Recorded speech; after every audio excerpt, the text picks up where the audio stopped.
علم دین کے چند فضائل۔ علم دین ہی دلوں کی زندگی، آنکھوں کی روشنی اور سینوں کی تابندگی ہے۔ علم دین ہی اطمینان قلبی کا ذریعہ ہے اور اسی کے وسیلے سے عرفان الہی ملتا ہے۔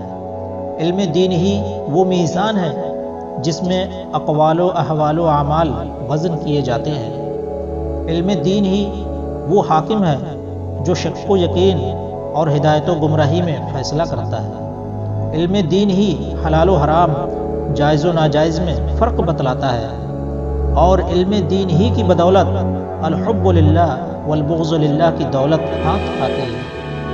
امام احمد بن حنبل رضی اللہ تعالی عنہ فرماتے ہیں کہ علم کی ضرورت خورد و نوش کی ضرورت سے بھی زیادہ ہے۔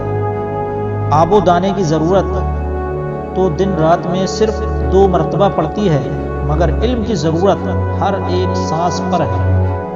امام اعظم رضی اللہ تعالی عنہ کے شاگرد حضرت عبداللہ ابن مبارک رحمۃ اللہ علیہ فرماتے ہیں، ان سے کسی نے پوچھا من الناس، یعنی آدمی کون ہے؟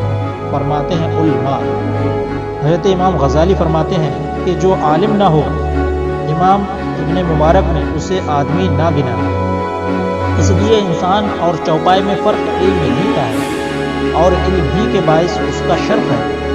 اس کا شرف جسمانی طاقت سے نہیں کہ اونٹ اس سے زیادہ طاقتور ہے، نہ اس کا شرف جثہ کے سبب ہے کہ ہاتھی اس سے زیادہ عجیب الجثہ ہے، نہ اس کا شرف بہادری کے باعث ہے کہ شیر اس سے زیادہ بہادر ہے، نہ خوراک کی وجہ سے اس کا شرف ہے کہ بیل کا پیٹ اس سے کہیں بڑا ہے۔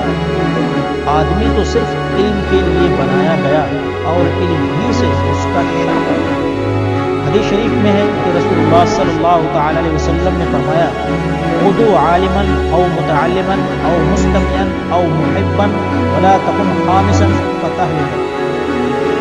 اس حال میں صبح کرو کہ تم عالم ہو یا طالب علم دین ہو یا عالم کی باتیں سننے والے، اس کا ہم نشین اور فیضان علم کا طالب، یا علم سے محبت کرنے والا ہو، اور پانچواں نہ ہونا کہ ہلاک ہو جائے گا۔